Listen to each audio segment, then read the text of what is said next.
सिगाङाव बयखौबो खुलुमबाय लोगोसे आंनि डिजिटेल बड' इउट्युब चेनेलाव बयखौबो बरायग्रोबाय आरो गासै नायगिरिफोरनो आंनि अननाय आरो सिबिनायखौ जासिहरनाय जाबाय। दिनै आं मोनसे गोदान भिडिअ लाना फैदों। दिनैनि भिडिअनि गेजेरजों नोंथांमोननो CMAAA एबा चिफ मिनिस्टार आत्मनिर्भर अभियान बेनि इन्टारभिउ लेटारखौ माबोरै डाउनलड खालामो बेखौ डाउनलड खालामनानै देखायगोन आं एबा एडमिट कार्डबो होनो सोरबा सोरबा। बिनि इन्टारभिउआ जागायजेनबाय। बिनिनो इन्टारभिउ होनो थाखाय बे इन्टारभिउ लेटारखौ डाउनलड खालामनांगौ। बेखौ माबोरै खालामो बेखौ दिन्थिगोन आं। फै बिदिबा भिडिअखौ जागायजेनसै। चेनेलाव गोदानबा चेनेलखौ साबस्क्राइब खालामना हो बेबायदि भिडिअ नायबाय थानो थाखाय आरो लोगो दोगोफोरनोबो शेयार खालामलायबानो जाबाय आरो भिडिअखौ मोजां मोनदोंबा लाइक खालाम कमेन्ट खालाम। फै दाना भिडिअखौ जागायजेनसै। नोंथांमोना जिखुनु जाया मोनसे ब्राउजारजों बानायनो हागोन। आं बेखौ मबाइलनि नैबे क्रोम ब्राउजारखौ खेवना लाबाय। बेजों मोजांसिन जायो। ओमफ्राय नैबाव सार्च खालामसै cmaaa.assam.gov.in बिनि लिंकखौ आं डिसक्रिप्शनाव होना होगोन। नोंथांमोना बे डिसक्रिप्शनाव थानानै डाउनलड खालामनो हागोन। बे साइटआव फैनो हागोन आरो बिनि उनाव डाउनलड खालामनो हागोन। आं एसे जुम खालामनानै लाबाय। नैबेनो साइटआ नै 2 लाखनिफ्राय 5 लाखसिम लन लानो हायो। ओमफ्राय नैबे एसे खोन्थानोसै आं नै बेनि साइडआ बेबायदि। ओमफ्राय नैबे लगिनआव होना होनसै। ओमफ्राय नै मोननै रोखोमै लगिन जानो हायो। बाव गोजौ मबाइल नाम्बार नांगौ। जे समाव एप्लाइ खालामदोंमोन बे मबाइल नाम्बारखौनो होनांगौ। बिनि उनावहाय लगइन उइथ नैबे पासवार्डजों लगइन जानो हायो। आरो जुदि नोंथाङा पासवार्डखौ बावबायबा नैबे लगइन उइथ OTP आव थुनो हागोन। बेहाय मबाइल नाम्बाराव OTP थांगोन। ओमफ्राय बेखौ फिलआप खालामनांगौ अब्ला पासवार्ड नांला। सेन्ड OTP आव होदो ओमफ्राय OTP खौ फिलआप खालामदो होमबानो लगइन जाबाय।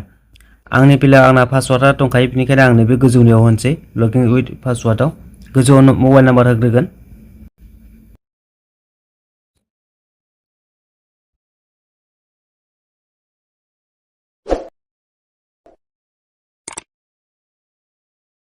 ओमफ्राय गोजौआव सेलेक्ट खालामनोसै आं लगइन उइथ पासवार्डआव आङो पासवार्ड दंखायो नालाय ओंखायनो नैबे पासवार्डआव पासवार्ड होनसै।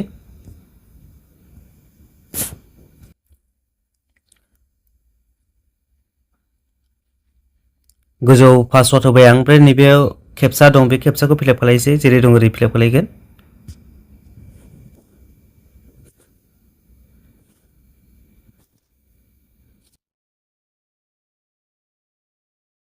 ओमफ्राय फिलआप खालामखांनायनि उनाव नैबे लगइनआव थुना होनसै। नै लगइन जाबाय।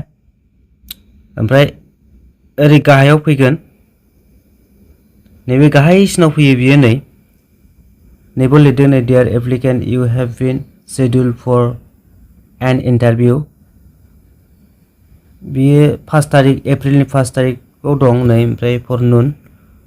ओमफ्राय डाउनलड खालामनो थाखाय ओमफ्राय माबाया नै गाहायाव दं जायगानि नामा माने बबे जायगायाव जागोन बिनि माबाया। ओमफ्राय दाना नैबेयाव डाउनलड खालामनोसै क्लिक हियार टु डाउनलडआव सोना होनसै नैबेयाव। ओमफ्राय नैबेयाव एग्रियाव टिक मार्क सोनोसै ओमफ्राय डाउनलड एडमिट कार्डआव होनसै। ओमफ्राय नैबेनो नै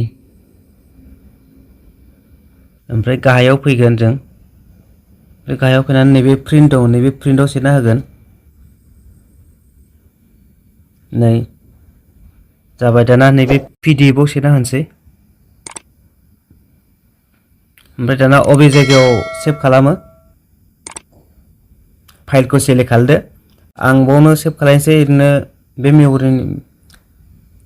मबाइलनि मेम'रिनि बाहेरायावनो थागोन बियो। ओमफ्राय नैबेयाव सेभआव सोना होनसै आङो। फल्डारखौ नोंथांमोना नायनानै सेलेक्ट खालामनो हागोन।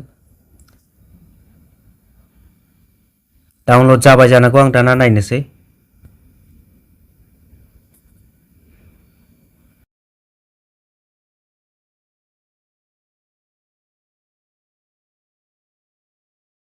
थांसै ओमफ्राय बेयावनो सेभ जादोंमोन नैबेनो जागोन बियो।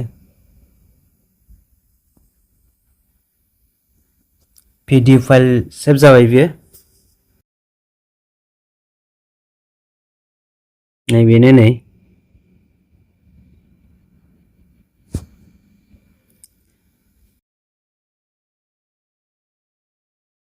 दिनैनि भिडिअखौ नायखांनायनि उनाव नोंथांमोनहा गावबा गावनो CM ट्रिपल एनि इन्टारभिउ लेखाखौ डाउनलड खालामनो हासिगोन, इन्टारभिउ लेटारखौ। जाय बिथांमोना इन्टारभिउ होखांबाय बिसोरा जाबाय, आरो जाय बिथांमोना हैनो थांगोन एबा होनांगौ दङ बिथांमोननि थाखाय बेस्ट अफ लाक। दिनैनि थाखाय एसेनोसै। होमबा भिडिअखौ जोबजासिम नायनायनि थाखाय गोजोन्थों। Thank you.